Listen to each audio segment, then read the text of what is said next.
We're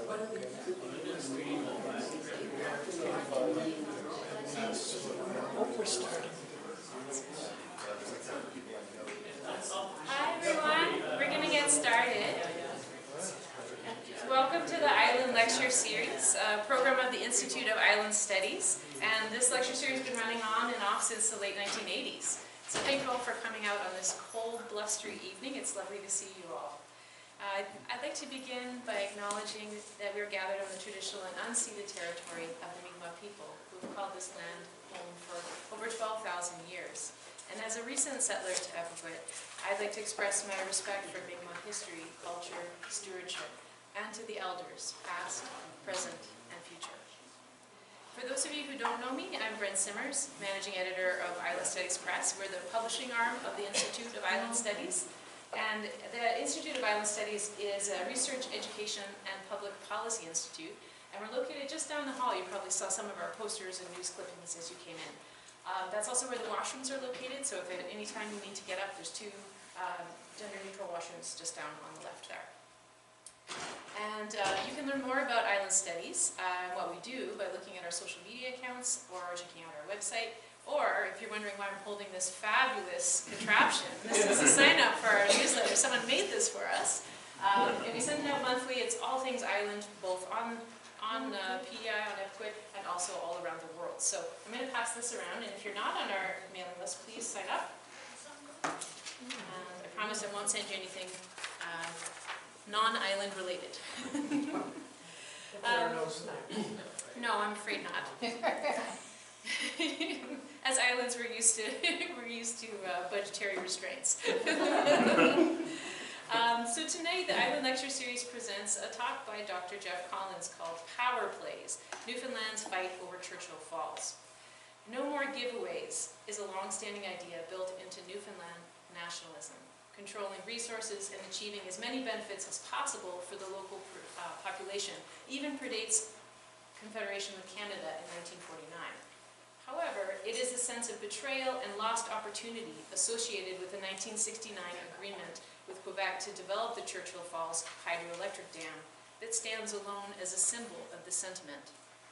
Now, as the people of Newfoundland and Labrador near the closing decade and a half of that original contract, they are presented with a new deal, a memorandum of understanding between the two provinces that would extend the partnership and potentially develop even more hydro resources in the province. The deal's proponents say it will bring billions in new revenue to a province teetering on financial calamity.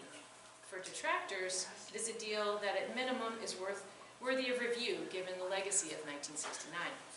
So that's the overview of the talk we're about to hear, and it's going to situate the current debate within that historical context. And Jeff Collins, for those of you who don't know Jeff Collins, is an assistant professor of political science at the University of PEI. A native of Placentia, Newfoundland, he has written numerous articles and essays on Newfoundland political history and public policy challenges. Now, before I turn it over to Jeff, I just would like to see a show of hands. How many people here are from or have spent part of their life living in Newfoundland? Fabulous. Thank you all. So I'll turn it over to Jeff. You're not alone. Hi, cousins. Nice to meet you all. Thank you for coming out on this cold night to talk about dams in Labrador. It's fitting that it's freezing out. As Brent said, my name is Jeff Collins. I'm an assistant professor here at political science here at UPI. And my approach tonight is to speak on this subject from the position of someone who studies public policy, has worked in public policy, including on large projects in the Department of National Defense. So have a bit of an insight into the complexities of trying to get this stuff done, but also from the sense of national sentiment. I'm more interested in how nationalism, as it evolved in Newfoundland, has shaped the original deal in 1969, how it shaped the politics of the province since 1969, and really what it says about the Canadian Federation, where there's unequal provinces in terms of size and economic power. That also speaks more, of course, in this time of a wider sense of Canadian patriotism, as there's a major projects office staffed up in Calgary, there's a defense investment agency, and billions of dollars being earmarked for mega projects. And maybe something about doing such a big deal, building such a massive project within the guise of emotion and the challenges and trade-offs that entails, especially something in the last decades. So, with that being said, a couple of caveats. I'm not an engineer. If you're looking for the specifics on what this dam is or what it isn't, I'm not your guy. Same in economics. I've certainly had my fair share of reading over ratepay. I listen to my family complain about the increasing electricity rates, so I have that lens. But I can speak to the specific subject of energy regulation. And I'm not an environmental scientist. But yet I'm aware that when dams are built and flooding happens, there's things like mercury leakage. There's flooding, destroying, and devastation of lands. And some of those are used by traditional people, and some are used by Newfoundlanders and Labradorians as a whole. So I'm conscious of this. That's not my expertise. Mine is on the nationalism and political culture of the province. And I argue today that if you understand that lens, the dam itself, how the original contract came to be in 1969, makes a bit more sense. The political culture of Newfoundland for the last 50 years makes a lot more sense. And it also helps explain why trying to move past that arrangement in 69 is such a burdensome thing to do. It is something that political careers in that province rise and fall on. And the irony is that Newfoundland's tensions with Quebec are really with a province that it should actually have a lot of common similarities with. Polling after polling shows, particularly at the Institute of Research for Public Policy in Montreal, I think it's every year or every second year, they do essentially like a State of the Federation polling, and they look at what are people seeing in the provinces and territories. And Newfoundland and Quebec are again and again the provinces that identify more with their provincial identities than over Canada. Very similar numbers. And that's again and again and again. Two very different nationalisms. One that's more imbued with perhaps seceding in some sentiments. Where in Newfoundland that's never been a measurable public opinion. In Newfoundland the nationalism is more about controlling resources and having quote-unquote a fair share in the Federation as a whole. So different styles of nationalisms, but very passionate populations with actually a lot in common. So it's, in one sense, it's sad that they're in tensions and conflict, but hopefully towards the end of the presentation of the night, we can look at some opportunities where the two of them can actually cooperate. So with that being said, Brendan and I spoke about having maybe 40 minutes or so of me making my case to you, and then we'll open the Q&A, because that, quite frankly, is more interesting. And Brendan has the hook, the haul me in. She gave me warning, so the Q&A will happen. You will get your 30 minutes. Though those pictures up there, I choose them intentionally. That's Andrew Furey, the then Premier, doing some dramatic reenactment of tearing up the 1969 contract, as he then made the case for an MOU with Quebec. We'll get into what that MOU is. But the phrasing that they're using, he and his successor use, Churchill's new chapter, Our Future Rewritten, it really speaks to the nationalist impulse about even moving, quote, beyond Churchill Falls and pursuing a new agreement. So the language is intentional. And then what I'm going to tell you tonight is how it speaks to a wider theme.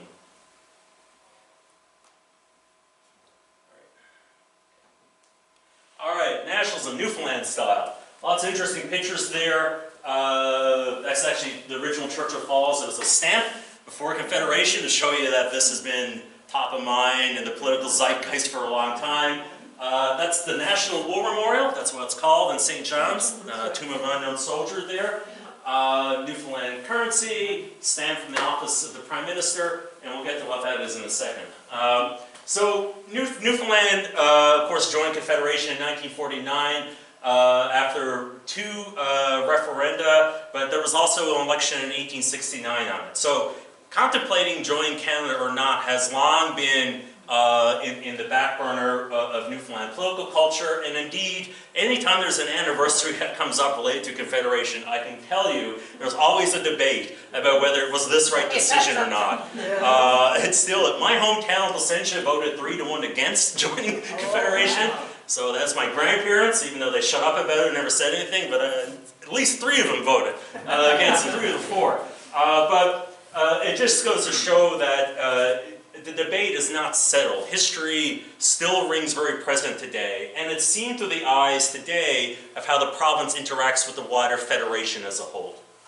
So, how did this emerge?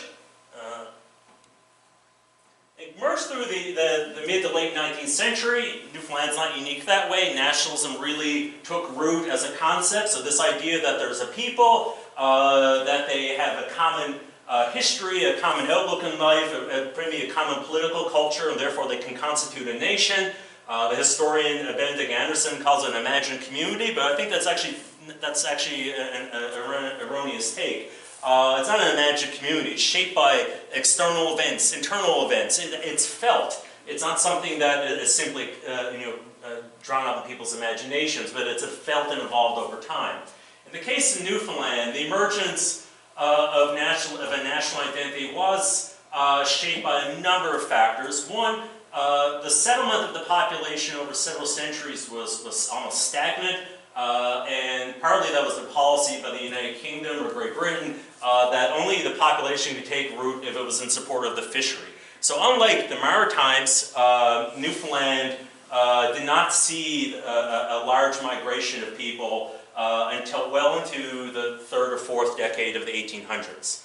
A bit later, and the joke is it stopped then, it's never come back. But it was further shaped by climate. It was just a harsh place to live. A number of colonies were attempted in the 1600s that failed to diversify, grow crops and diversify their economy. It never worked. So the populations grow, but what it meant is that for those who stayed and survived through global conflict, through harsh weather, through the ups and downs of relying on a peerless resource like cod, it formed bonds, it formed identities. For those of you from the Rock are familiar with it, you know that the outports were settlements that existed for centuries.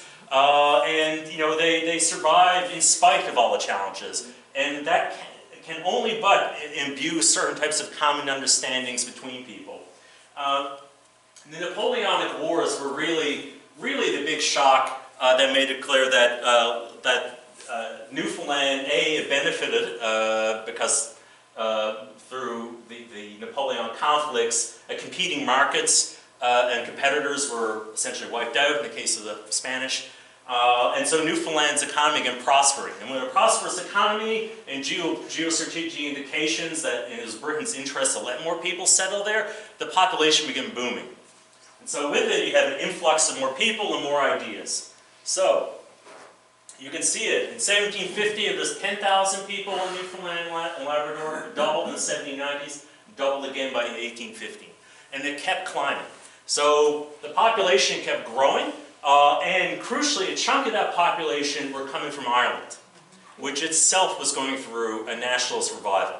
And so they came to Newfoundland with also those ideas, about this idea of having ownership, self-rule, having own government. And those took root. On the English and Protestant side of things, less about nationalism and more about essentially economic self-interest. The idea that London could dictate how the economy of the colony should function was antagonistic to chunks of those people, and so the idea of actually being Newfoundland with Newfoundlanders began taking root. And you have something called the Newfoundland Native Society, was started around this time, early 1800s, began advocating for a national identity, national self-rule. Responsible governance changed in 1855, and one of the immediate successes of national identity taking root in Newfoundland was that it helped bridge the sectarian tensions. The early 1800s up to about 1883 were characterized by violent outbreaks between the different communities. This here was the last violent outbreak. It's called the Harbor Grace A fray, 1883 on Boxing Day.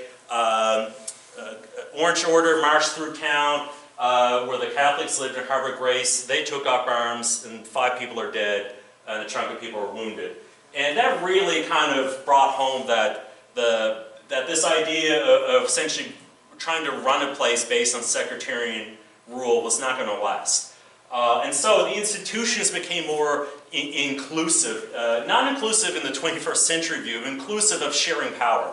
I jokingly say, but it's actually not far from the truth. If you look at how, say, Lebanon is set up, where it's concessional government, that's essentially what they arrange. There'd be a rotation of prime ministers who from the different Christian denominations, appointments to the judiciary, appointments to the civil service, how money was allocated per capita based on status, showing how many people were in each religious denomination. So those type of national institutions, that type of calculation began taking place and taking root, and began essentially forming bonds between people and communities that up to that point had been divided by sectarianism. And of course, PEI, of course, had the similar experience as well. You talk about the Belfast riot. So it's certainly not unique to Newfoundland by any stretch of the imagination. One of the outputs of this newfound responsible government, this idea that there's a population called Newfoundlanders, was this idea that we need to diversify from the fishery. The fishery is too beholden to factors beyond the control of a small colonial government. To say nothing about market prices, great power conflict, rising competitors in the form of the Spanish and Portuguese fleets, which is would outnumber anything, say nothing of New England and Massachusetts. So, and of course I have Nova Scotia. So there's competing pressures on that sector, and the calculation was made, given this was the Industrial Revolution, and the role of steam power, the building of a railway was front of mind for a lot of people. And so there was a real sense that, okay, the future of Newfoundland, economic prosperity, and therefore self-reliance, depends on pivoting from the fishery and, quote, opening up the interior, of which waterfalls in Labrador, which were first mapped at, as I don't know, Churchill Falls in the mid-19th century. So it was already on the agenda even back then as a significant power source. Obviously the technology and resources weren't there to develop it, but people were certainly not lost on its potential. Ditto on potential mineral rights as well, and timber. So, these are some of the projects that are pursued under the guise of, an economic nationalism. The railway was chief and foremost of those. Like PEI, bankrupted the place. We started awarding contracts per mile. There's no good that can come out of this. This is nothing but no good. Pulp and paper mills was another one. Grand Falls being the first major pulp and paper mill, followed by Corner Brook and Stephenville. Mines was another one, still today, the pursuit of mines. And something called a French shore. Raise your hands, anyone's heard of that term? Okay, yeah, so the French shore was on the west coast of the island, goes right up around the northern peninsula and down right in the middle of the province. Essentially, following France's defeat in the war against England in 1757, 1763, one of the few remaining rights France had left was, of course, Saint-Pierre-Miquelon, but also this something called the French shore. They had essentially access to the fishing grounds on the chunk of the coast of Newfoundland under treaty right. And for Newfoundland nationalists, by the end of the 19th century, this was very annoying because essentially it allowed French fishers to have first right of refusal on fishing.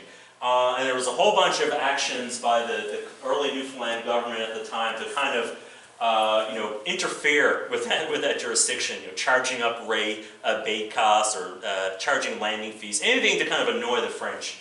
Eventually the deal was settled between Britain and France as they sought to work together against Germany in 1904. So it had nothing to do with the local government, but it was an indication again, the sentiment that we need to own our resources, we need to prosper from this idea that a foreign power has dibs on fishing on our territory because some treaty signed 200 centuries ago, not by us, is a bit of a problem. So you kind of get a sense of the sentiment that really still plays out today on this idea of wanting to control the resources.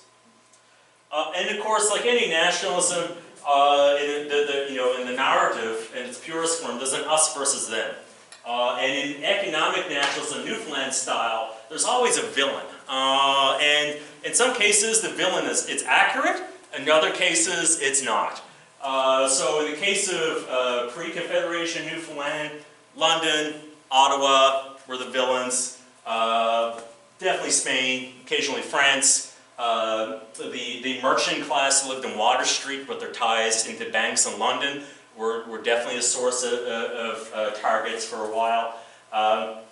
Post-Confederation Newfoundland, Ottawa again, but also, of course, Quebec, and we'll get into that in a second. So what it does is that the narrative of, we are a people and we need to control our own resources, but there's these dastardly villains in a way, is that in a way it removes agency when actually agency exists. And in some cases, as we especially look at the 1969 contract that Joey Smallwood was involved in, we know that actually the truth is a bit more complicated than simply saying, Quebec hung the province out to dry. And that sentiment has formally survived that despite significant political changes, including a collapse of responsible government in 1933, being ruled for 15 years by a committee of technocrats, like a committee of Mark Carney's running the place for 15 years. That's pretty much what you got. And then in 1949, joining Confederation. So you had 3 different political systems in 15 years. Like that, 3 complete external shocks. And yet, the national sentiment did not dissipate. It arguably re-emerged under Confederation, thanks to being somewhat suppressed due to the Great Depression and the Second World War. All right, so how does this play into the Quebec angle? So we talked about potential villains. The suspicions and tensions with Quebec predate Confederation, and I'll show you some interesting. This is from the 1869 election. Newfoundland for the Newfoundlanders, no rewards for traitors. That was actually a popular poster in the Confederation vote of 1869. So if you vote for Confederation, you are a traitor. It was pretty explicit. And no militia laws. They didn't want Newfoundlanders that was the concern, being recruited to fight colonial campaigns in South Africa, in parts of Canada. There was also this concern over taxation. That was a real bugbear. When you have communities with marginal existence, you could always scare them on the basis of taxation coming in. And that sometimes was enough to get the votes. But the idea here is that, this sentiment of suspicion with the mainland, it is not new. It is almost baked in. And these are ads that were run in 1948. I'll show a bunch of them that had to do with the opposing joining Canada. So this would be the responsible government folks. You can see there's a boogeyman, Quebec in one arm, Ottawa on the other, Canada. Do you want this to happen? When I get you in my clutches, what a shaking you will get. It shows like the U.S. military bases being closed, and of course the boogeyman's going right for Labrador. All right, that's what the graphic is to it. Like that is not a coincidence. It's going for Labrador because Labrador is the disputed territory within Canada. Coming to my parlor. There's another one from 1948. Again, spider moving in towards Labrador. This one, a very handsome and fit Quebec. What Confederation will mean to Newfoundland? That's Ottawa shaking the money out of you, and that's Quebec ready to beat you up. So the people who are the responsible government, that's the people who were opposed to joining Confederation, they knew the sentiment they were tapping into. That's not a coincidence. And the vote was incredibly close, as we know, 52 to 48%. Roughly 6,000 votes separated it. And so concerned over the issue of Quebec and Labrador that the second term, so the terms of union was the negotiated document that Newfoundland signed with the federal government to negotiate its entry into Confederation. The Terms of Union are a constitutional document, the same as they are for Prince Edward Island. PEI has Terms of Union. In the case of Newfoundland, the negotiators were so concerned about Quebec's unrecognition and aspirations for Labrador, they made sure the second term said that the boundaries as designated in 1927 by the Privy Council in London will effectively count as the border. So we're making sure that it's going to be written into the Canadian Constitution that these borders are legit. Quebec can say wherever they want, but the borders are a part of Newfoundland as the province. So that's how much the sentiment and concern was even then in 1948 as they're negotiating about whether there would be any type of pressure to secede parts of Labrador to Quebec in exchange for joining Canada. And it doesn't help that Quebec governments, regardless of the party in power, don't recognize the 1927 border. So here we see the Hydro-Quebec's transmission map, where they have essentially, you know, dots, and if you read the French there, it says it's not defined. You know, they don't recognize the border from 1927. Here's an actual Elections Quebec map that has a district, Quebec district, with a chunk of Labrador seceded to it. This stuff happens periodically, and it pisses people off to no end back in Newfoundland. And it's honestly been a real issue negotiating any type of agreement resolving Churchill Falls. In fact, Andrew Fury said that he wouldn't even include it as a topic of discussion, knowing that it would essentially derail the conversation. Legault would not negotiate on this premise. So what it means is that you have essentially a disputed territorial boundary between the two provinces that makes future negotiation and cooperation over hydroelectric resources, because the rivers don't recognize the boundaries, a real challenge. So, with all that historical sentiment, how did we get to 1969? So, economic nationalism is rooted in Newfoundland political culture. There's been long-standing concerns about Quebec and through Quebec, Ottawa. So how do we end up with a hydro dam in Labrador, which transmission lines go through Quebec at really advantage? And so part of it had to do with this man here, Joey Smallwood. Smallwood had his eyes on what was then the Hamilton Falls, since he was a young cub reporter and working as a political staffer in the 1920s. He was aware of it and understood. You saw the stamp that was made decades ago. People are certainly aware of it. And with hydroelectric development, technology advancing, he was of the mind that this dam could be harnessed for tremendous resources and electricity generation. He entered government as becoming premier soon after, right after Confederation, with the slogan, "We must develop or perish." And his argument was that, again, like historically, we need to move away from the fishery. We need to develop the internal resources of the province, of which hydroelectricity is a key asset. And we must create new jobs, develop. And so with that mindset, he began entertaining and trying to get British industrialists essentially back a consortium known as Brinco, which is the British Newfoundland company, and one of his ideas to develop it. So from the get-go, he was opposed to using direct government intervention, but he transferred water rights and other land rights to the subsidiary of Brinco to then go out and get investors. And one of the investors was, for 20%, was a company called Shawinigan Electric, then a private utility. But Shawinigan Electric was nationalized by John Lesage, and all of a sudden Hydro-Quebec now has a 20% stake in Labrador. So that was the first trigger. To be fair to Quebec, a number of their premiers had reached out to Smallwood at the time, John Lesage being one, but even Duplessis, that were interested, but only if the border issue was addressed. And for Smallwood, that was a non-starter. He himself had been the lead of the negotiating team of the Terms of Union in 1948. There was no way in hell he was going to sign up giving up any type of boundary change based on that. So, The contract moved along. Smallwood eventually got enough industrial investments. Rothschilds, bankers, a number of banks in New York and Montreal put money in. And eventually Brinko started construction in 66, 67. But they quickly ran into trouble. One, the market on investing in energy projects was at a low point, so the investors weren't there anymore. The project, you can imagine, there's no community around this waterfalls. So you're carving out everything out of the woods. You're having to transport it by truck over road, airplane.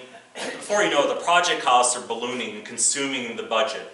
And so Brinko was in a real situation with their subsidiary. Though it's important to remember, again, that Newfoundland and Quebec governments technically did not sign the contract.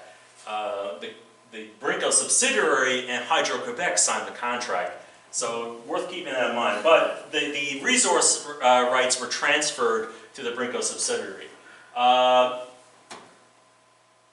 The other challenges with the financial aid was that transmission lines had to go through Quebec, which was several hundred kilometers, and the federal government was not helping. Now, under the Constitution Act of 1867, the federal government actually has the authority on provincial boundary issues related to economic transmission line, what is now known as economic transmission lines. They technically have the power to overrule provincial governments objecting to it. In fact, they did it in Western Canada with oil pipelines. But 1960s, Liberal Party's in power, Quebec has a chunk of seats, Pearson was not going to do it. And so that meant Smallwood had to negotiate, and with Brinko, with the government of Quebec and Hydro-Quebec, if he wanted the transmission rights. He looked at trying to go through underwater through Newfoundland into the mainland. They called it the Anglo-Saxon route. This was the time now, it's changed. It was seen as technically dubious and very much unfeasible. So he was left having to negotiate, as a smaller party with Quebec. The contract they reached is really something, even when you break it down. 65 years, so the first 40 are up to 2016. Automatic renewal, no escalation clause. Automatic renewal for another 25 years to 2041. And to get this, the rate gets cheaper. Electricity rate gets cheaper. So it's not an index to inflation by any stretch of the imagination. So the province's actually return on it decreases over time.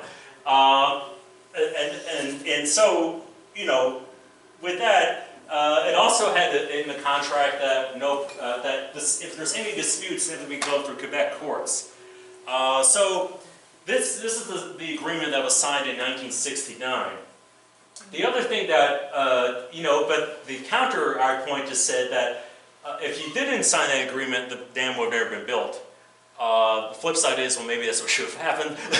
but at that very time, in the late 1960s, the price of energy was low, and they couldn't get the investors to back it, and the government of Newfoundland and Labrador wasn't not putting money into it of a degree that could, get the project to completion. And furthermore, to be fair to Hydro-Quebec, they were world leaders in building long-distance transmission lines in northern climates. They had the technology and the engineering know-how to do it. So you're kind of in a bind if you want this dam to succeed and make money. And that was the political context. Even Smallwood was reputed to have said that is incredibly low rates. He was very conscious, but thousands of people were getting jobs building it. At the time, it was the largest construction project in North America, one of the largest energy production facilities in the world. They literally bore 300 meters underground and carved out this massive generating hall out of sheer granite. It is an impressive engineering feat. It cost about $1 billion in 1970 currency. So it was a massive project, So that was kind of the calculation and why the deal was signed. But again, it was also under the guise of that resource nationalist thing.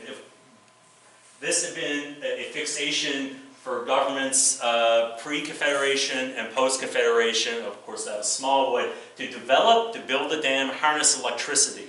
That was the focus. And so that if that's the focus, and you're really determined to get a dam built, then you're going to sign a contract like that, rather than wait it out. But Smallwood was, if anything, like a lot of politicians, he was operating on a 4-year cycle. In his mind, he couldn't afford to wait. By late 1960s, his popularity was dropping. People were defecting from his caucus and his cabinet, John Crosby being one. Frank Moores was in leading the PC party or thereabouts.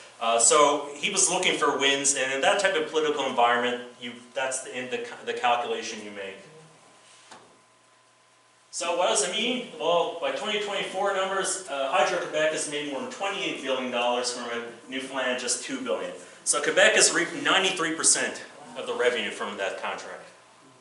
93%. That is a shocking degree of wealth accumulation for a province of which the dam doesn't even reside in. It's just the transmission lines. And to be fair, they did put up the capital to get the project done to completion, but these are the terms they agreed to make that completion work. So you can imagine, this is why every child in Newfoundland hears this story at some point from a parent and quickly becomes enraged about it, and you learn about it. So this is how it's resonated politically under the phrase "no more giveaways." These are different quotes from different political leaders in Newfoundland. Just a snapshot of people's comments. And yes, this is, in social science you could say this is like a elite opinion, but it's opinion that resonates with the wider public. It's opinion that you can go get votes on an election. So yeah, there's a political calculus there, but also is genuinely felt. Frank Moore said in the late 70s, the inequity of Churchill Falls will never again be repeated in this province. Brian Peckford said that many Canadians now understand our present predicament or efforts to get out of that contract. This is why they fail to understand our position on offshore oil and gas. Why is Newfoundland always picking fights with Ottawa over control of oil and gas? Peckford says, quite rightly, in the Newfoundland political context, it's because we remember being screwed or essentially getting shafted on this arrangement. We're not going to let this happen again. Williams Borrow's Quebec nationalist rhetoric. We need to become masters of our own house when it comes to managing our resource control. Brian Tobin called it a scar on the psyche of the Newfoundland, and John Crosby said it was one of the greatest public policy disasters entered into by any province or government in the history of Canada. So this is what we're hearing all the time, but it's not happening in a vacuum. It's happening because there's sentiment coalescing around it. People feel it. So what's been the impact? I like to try to say that the impact, oops, I forgot to make them fall out, that you can have 3 buckets. There's societal impact. You can look at how it's impacted Newfoundland society as a whole. There's the Muskrat Falls project with an attempt to partially learn the lessons from it, although not poorly. And then there's the current MOU between Newfoundland and Quebec. So societal. Well, this came from there was a Royal Commission in 2003 that looked at Newfoundland's place in Canada because of these concerns over inequities. And they concluded after crisscrossing the province that the outcome of the Churchill Falls contract has profoundly affected Newfoundlander and Labradorian perceptions of their place in Canada. Despite the passing of more than 30 years since power first generated, the outcome of that development covers Newfoundland's place in Canada with a long, dark shadow. And they were particularly caught when they went around to high schools and interviewed high school students, and they were struck, they have this in the report, of how passionate and angry teenagers were in the early 2000s about this agreement that obviously predates their birth. So it's being passed down from generation to generation.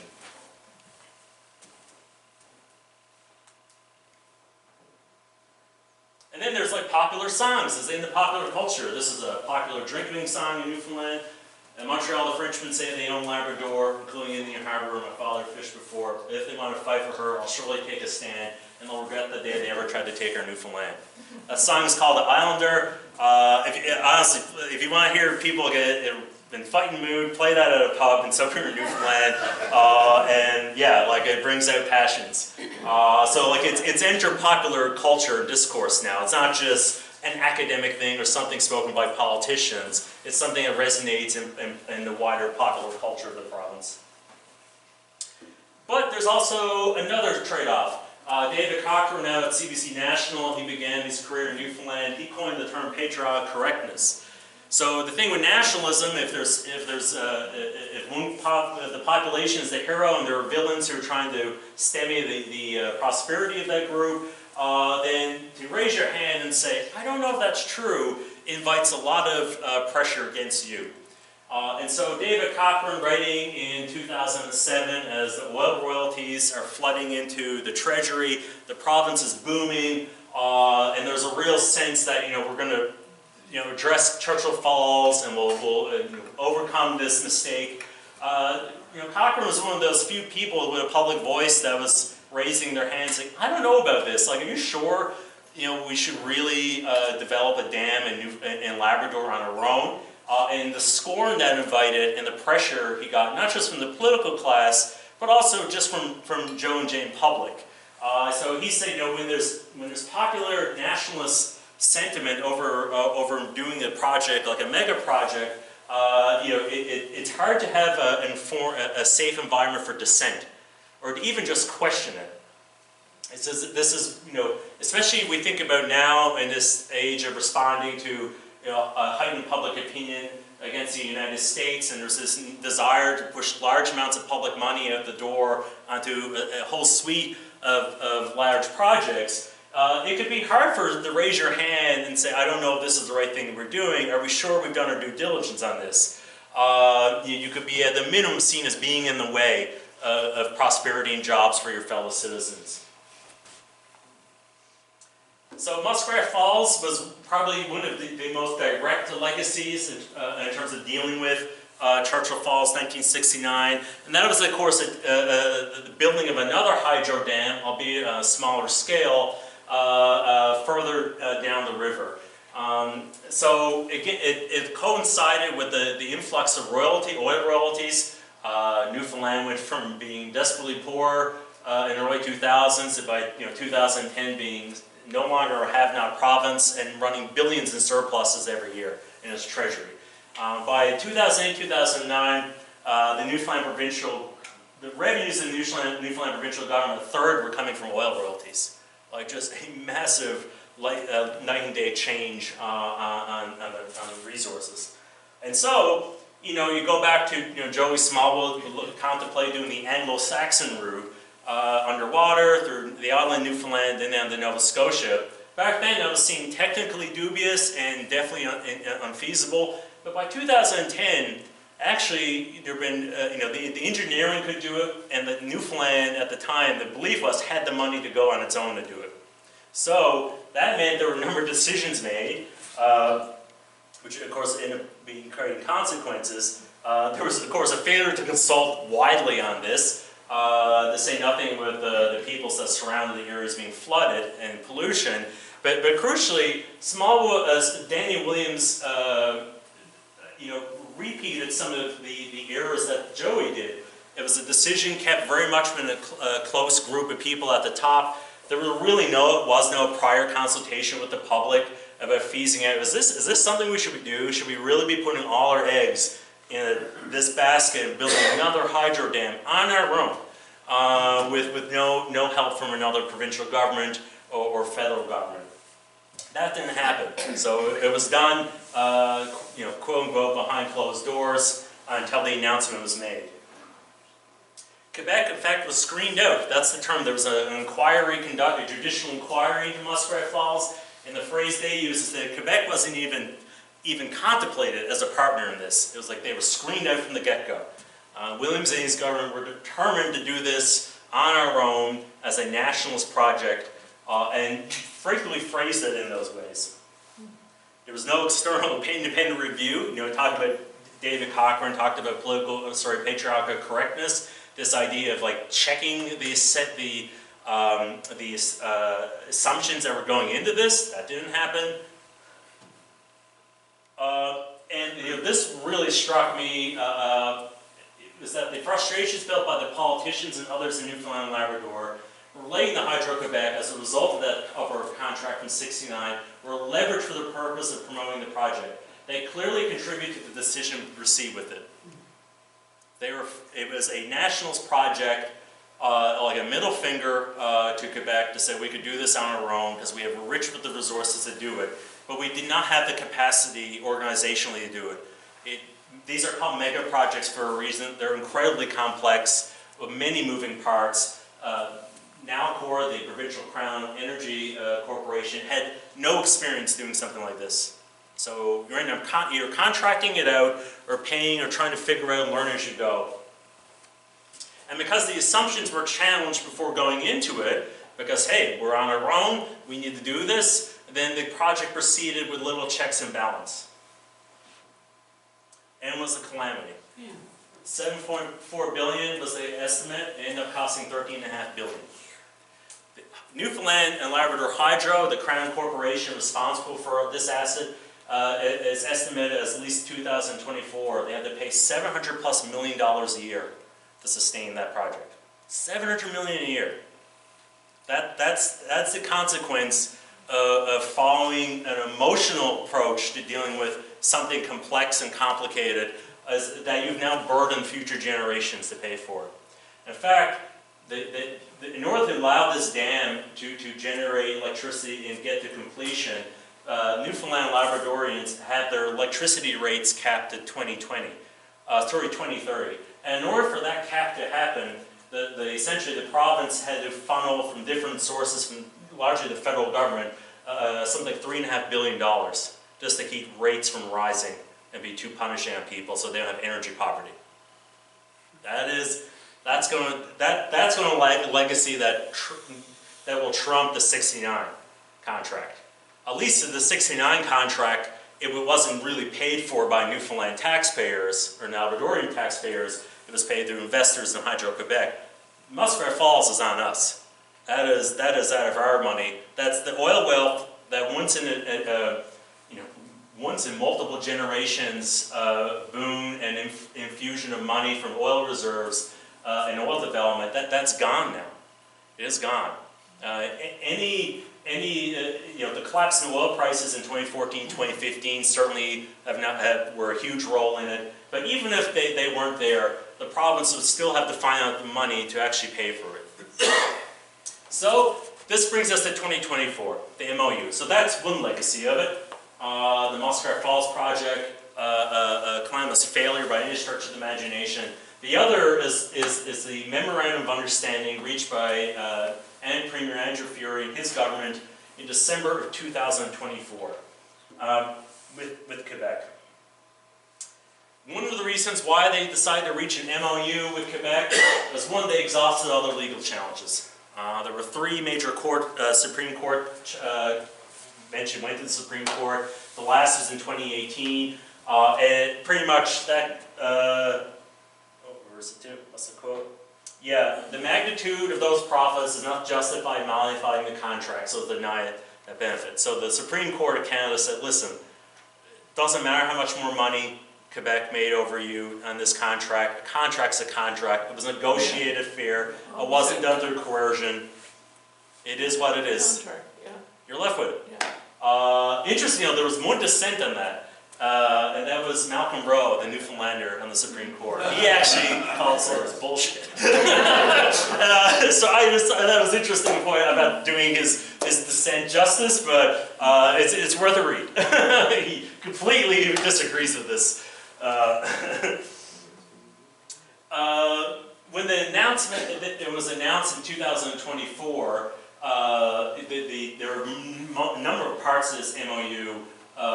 But I think one of the key takeaways is that, okay, the legal challenges are exhausted. Muskrat Falls is a disaster. The inquiry went into Muskrat Falls actually recommended that Newfoundland and Labrador begin negotiating options to develop the lower part of the Churchill River. They didn't say you had to come up with an agreement right now. They said you should look at the options. Anyway, so those were the two driving factors in terms of public policy. But of course, also was the fact that the financial situation in Newfoundland was really, really bad. And the MOU allowed for the advancement of billions of dollars and future earnings to the Newfoundland government of today in the next few years have agreed to sign the MOU into a contract. Part of that MOU included extending the original contract to 2075, albeit with a new pricing regime, expand the existing dam and upgrade its facilities so it can generate a lot more electricity, and developing an island downstream known as Gull Island and building a new dam there, which would be something like 2,000 megawatts of new electricity, and of course new transmission lines. So it would, essentially take the generation of Churchill Falls from maybe 5,000 or so megawatts an hour to close to 9,000. A significant influx of energy, and influx of energy that Quebec needs.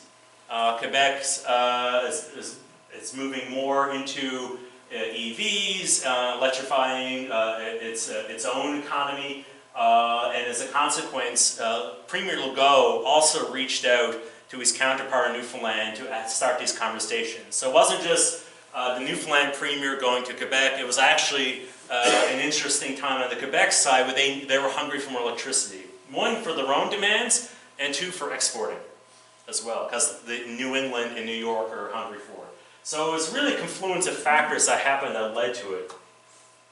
But,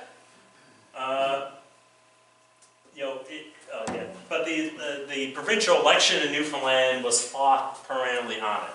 Or I should say, the Liberal Party in Newfoundland and Labrador wanted it to be an election issue. So they framed it and said, listen, between now and 2075, this new contract could be worth $200 billion to this province. If anyone comes up with a number or something that will generate decades down the road, be suspicious of it. Be immediately suspicious of it. I'm not an economist, but I know that much. Working in defense procurement, the idea that you can predict the fuel cost of a jet fighter in 20 years. No. The 2075 electricity rates, who knows? But they sold it on this basis, saying the province is in a financial crunch. We could completely redress the mistakes in 1969, truly own the resources on the river and make more money on it. That's the framing. And the Liberal Party tried to make it the ballot box issue in the provincial election last year, and they failed. They went into the election, at some estimates, 15 or 20 points ahead in the polls, and they ended up losing, and the PCs ended up getting a majority. The PC government, now it's in government, ran not necessarily opposed to the MOU, but saying that due diligence hadn't been done and that it needs to go through independent review. And they've said, the Premier, Tony Wakeham, said the review was due on the 26th of April, which, by the way, is past the deadline for signing the MOU. So effectively, he's killed the MOU. It's done. And so Newfoundland and Labrador and Quebec now effectively have to return to the drawing boards again. So the future, and then we'll open to some questions. One,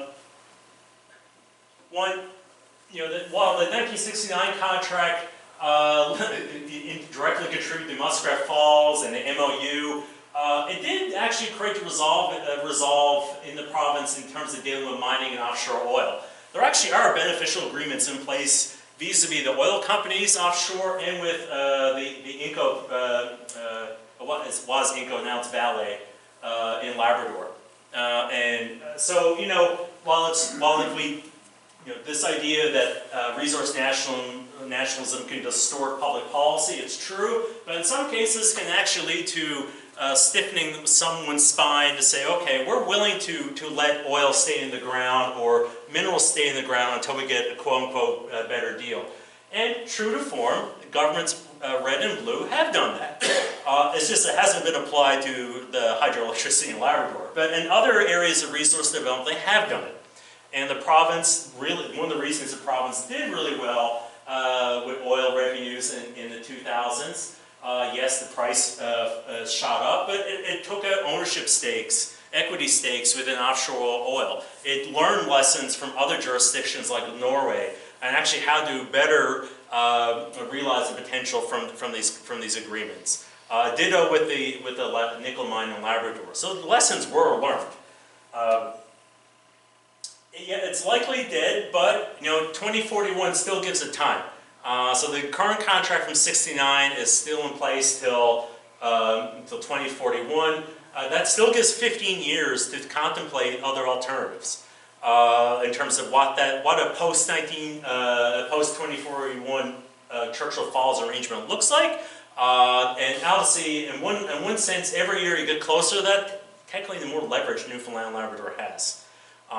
Quebec needs electricity for its growing hub. The impacts of climate change have meant that some of its own dams do not have enough water flow to generate their own electricity, and to say nothing with insatiable demands south of the border. So there is opportunity there. This is really the first time publicly there's actually been a willingness for both provinces to work together. You take your wins where you can. And the fact that at a minimum, up till now there have been many, I tried to count how many times one side or the other reached out to have some type of arrangement, and it always fell apart, whether on the Labrador boundary issue or suspicions about revenue sharing or a change in government, you name it. But this is really the first time since in 1969 where both are public and in agreement that there needs to be a future beyond 2041. That is a positive thing. Whether a potential PQS government in Quebec picks up the torch and runs with it, who knows? Both provinces now will have, Newfoundland has a new government, Quebec will likely have a new government in the fall. Hydro-Quebec has a new CEO, Michael Savia is now working for the feds. So there are new people in there, and there's maybe a new way of approaching it. If there was a huge challenge with the players who signed MOUs that both were declining in the polls and looking for some type of savior at the ballot box. April 2026 was the maximum at which Andrew Furey and his government could go before they would have to go to the polls. So why that deadline was there is because that aligned with the electoral cycle. And furthermore, only 4 days of debate were allocated in the House of Assembly to debate it. That's it. So you're talking about a 50-year, more than that's 20, sign it now, issue to 2075. You're only getting 4 days in the House of Assembly to debate it. Don't have all the information. That's a lot.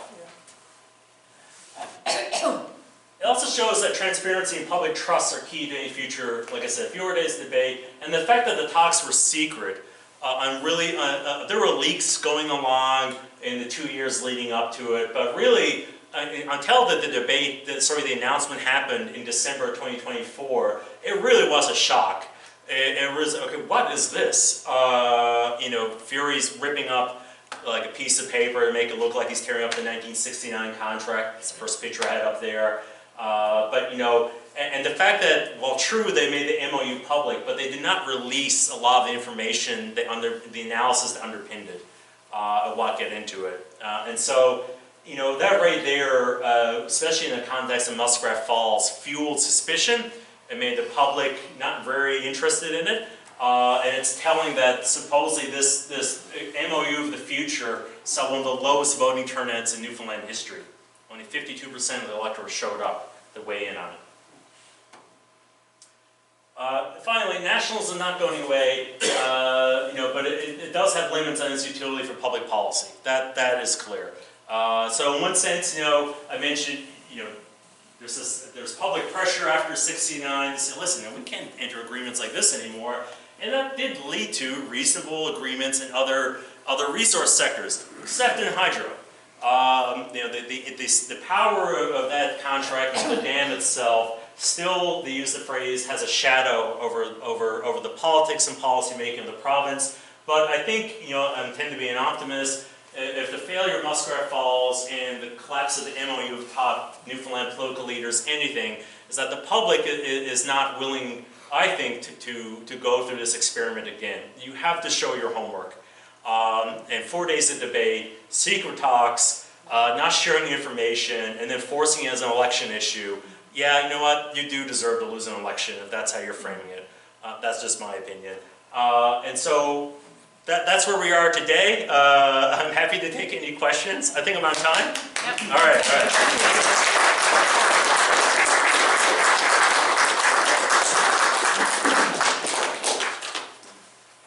Oh, we got lots of questions for you. I'll let you field them. I saw Ian's hand up first. Just, Jeff, a point of clarification. What happens in 2041 if no MOU has been established? I mean, do the terms of the original contracts continue with the rates in place? What happens? That's a good question. My understanding is like, no, they don't. I stand to be corrected on that, but the subsidiary that was initially set up to own and manage the waterfalls, the government of Newfoundland actually bought out the private firm's shares in it. So it's called the Churchill Falls Labrador Company. It oversees the dam. So the government of Newfoundland in 1974 bought the private shares. They own it, essentially nationalized it. Hydro-Quebec owns the other, I think, 30% now. So in one sense, it becomes a provincially owned asset on the books of Newfoundland and Labrador Hydro. But they still have to sell it. They still need a buyer. So that's, I think, where the open question mark is. Yes, I don't know in that sense, like in terms of beyond 2041. From a negotiating perspective, the argument's made that, hey, the closer we wait till that date, perhaps how much leverage we'll have in negotiating rates, but the transmission line are Hydro-Quebec assets, right? That's the challenge. Gentleman in front. Jeff, I'm curious about your reference to the land dispute with Quebec and Labrador and that portion that they had in a political map. Was that map a provincial map or a federal map? And I didn't think that was still significant. Still is. Yeah. So how do you think that influences, even though your statement, a couple of statements said about cooperation and willingness to talk, etc. Yeah. Is that still in the back of their minds, and how Apparently significant? so. When Fury was asked about it, he effectively said we just didn't mention it because like it was never going to be negotiated away. It's kind of like mainland China and Taiwan. You know, you just pretend, just pretend there's a border or not, depending on your perspective, and just negotiate and deal with us as need be. That seems to be the stance. Because those documents, that's the one on the left, that's from Hydro-Quebec itself. That's from like last year. So, yeah. Anyway. Yeah, whether younger Quebecers actually feel as passionate about this issue, I don't know. I've never seen polling on that, but it's a curious question whether that's giving that sovereignist sentiment has been dissipating with younger Quebecers for some time now. I'm not sure if this is something that resonates anymore. It's a good question. Very quickly as well, have you been to Churchill Falls? I have not. I wish. Yeah. You should go. I should. And go on the underground tour. Yep. And get a sense, because you had mentioned about the depth of the drilling and whatnot. Yeah. Well, you can actually experience it by going on the tour. I would love to do that. And here's a little example. When I was on the tour, and you were standing down on the floor with the generators, and you were looking, if fellows in the control tower would look down at you, and we on the floor would be like this. That's how deep it is. Yeah. We were like these little figurines on the floor. It's just massive. No worries. Okay. Cambian shield. Yeah. Massive. You should go. All right. Yeah. Paying for it. Right in the back. Jeff? So, the sense I get, and I think I agree with what Joey Smallwood says at the beginning, is that, we have to develop, right? We have to start diversifying. We have to start, taking control of our own destiny. And I think, that resonates with me, particularly within the current political climate that we face, perhaps today with Mark Carney's speech earlier today at Davos and all of that. Yeah. And I think that's evergreen. And so question number one, in your sense of, I guess in the Newfoundland collective psychology and consciousness and history, would you get the sense that everyone believed Churchill was a good idea, just a bad deal. Would that be fair to say? That's a really good question. It's hard to make a fair evaluation given that Smallwood kept the negotiation so inner circle and so public. Like it was hard. It was framed when the announcement was done that this was happening in 66, 67. It was done on the basis it will create lots of construction jobs. That was the framing of it, as opposed to this will lead to a windfall in the treasury of the province for decades to come. So, yeah, I honestly don't know, Jeff. I don't see any type of resistance today publicly on not wanting to develop resources. It's more in the context of will it be a fair deal or not. And so, you know, it's hard to evaluate Smallwood from his behavior in '69, given that there was so little public engagement to test the ideas he was throwing out there. I mean, he was personally calling the financiers and the Premier of Quebec and the CEO of Hydro-Quebec himself. He was his negotiator-in-chief. And so, with all the, you know, the downfalls that go with that. So it's probably like a good what-if question, or, yeah. Well, you know, I'm not going to monopolize this or anything, but I don't know if it's like what if, because I mean, it's built, it's there, and now, you know, I mean, Newfoundland needs energy, Quebec needs energy, you know, the whole eastern seaboard needs energy, right? So I mean, I think whether or not it makes sense financially in the short term, that's what this is all about. I think long term, I think history will ultimately be kind of Smallwood, but that's going to be a long time. Past my time. I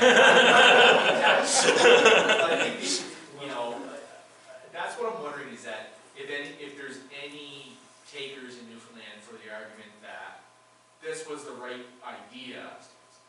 Oh, okay, in that sense, building a dam, no dispute.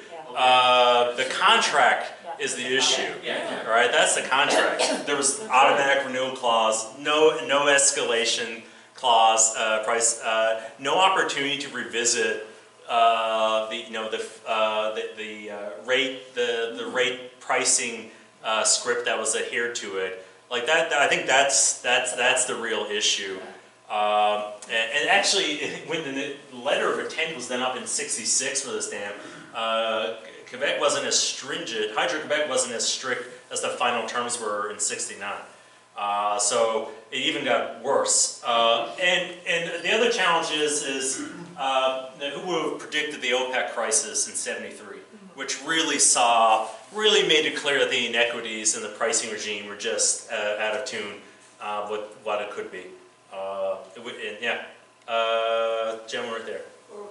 Was the pricing in '69 okay? In 69? No, it was seen as really low at the time. Yeah, no, it was.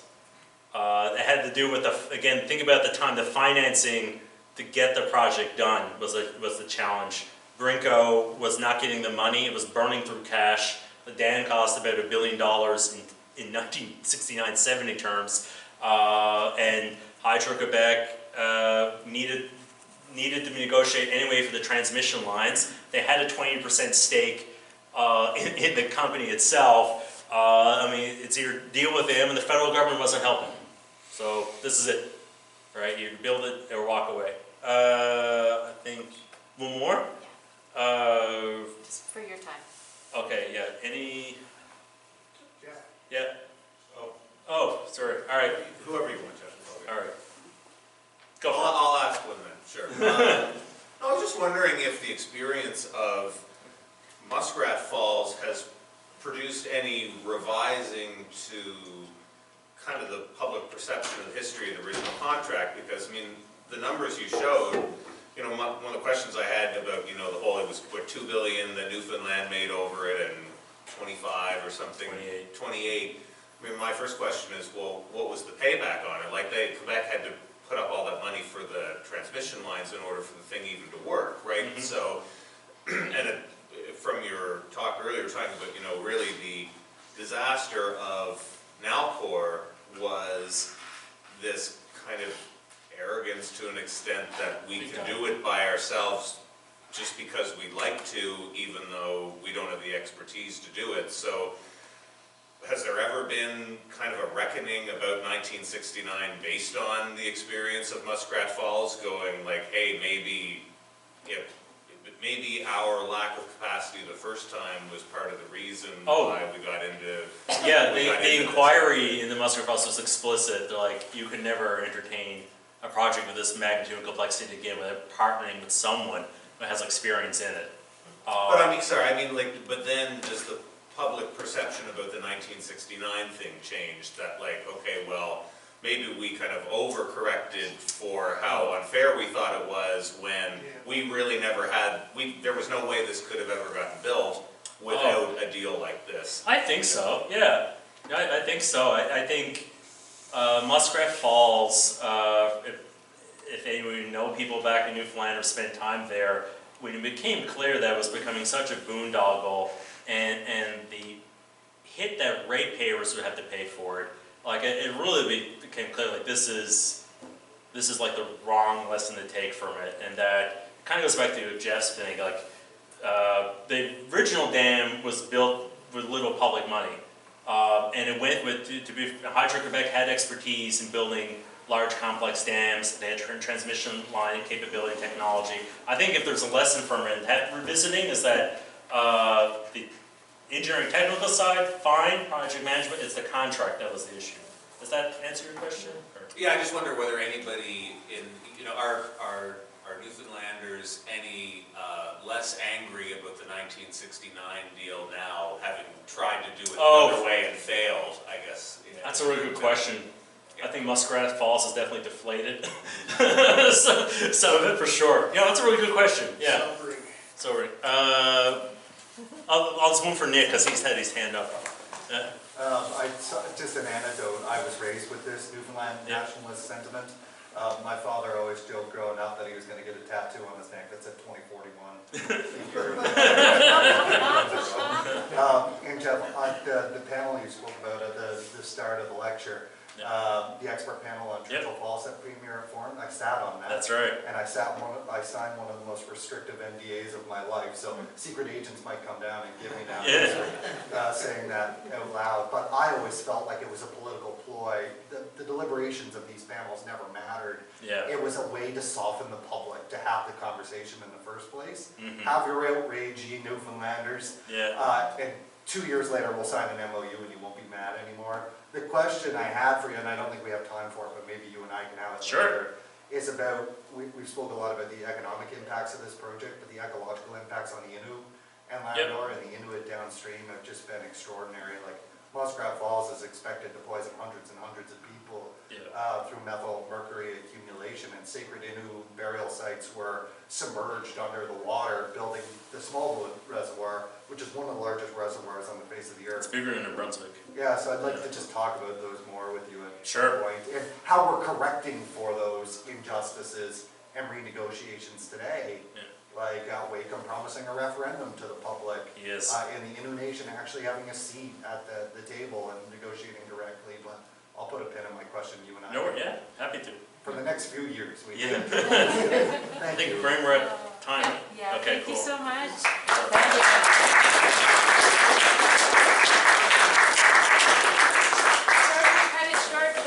Jeff actually has to teach a class online like immediately. I just want to thank you all for coming out. Let you know that we're not having a lecture in February. We're going to take a break. We're going to like staycation and pretend like it's warm.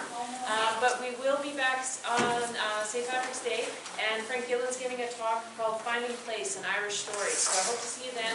And please do get home safe, though slowly the wind is blowing the start of work. Thanks for coming out.